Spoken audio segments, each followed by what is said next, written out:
Selain diramaikan oleh kesenian asal Bali Ogo-Ogo, Festival Gerhana Matahari Total atau GMT di kawasan Benteng Kota Besak Palembang juga dimeriahkan oleh kesenian Islami Hadroh.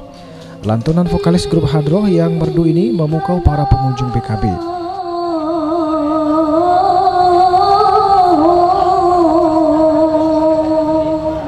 Cuaca yang cukup panas membuat pengunjung menyaksikan penampilan Hadroh dengan berteduh di bawah tenda yang telah disiapkan oleh pihak panitia.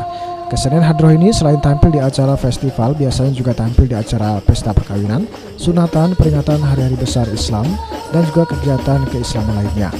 Alat musik Hadroh ini biasanya terdiri dari gendang, rebana, dan kericik. Selain penampilan Hadroh, rencananya malam ini di kawasan BKB ini juga akan ditampilkan atraksi tari keca, glowing night run, dan pargelaran seni dan budaya lainnya.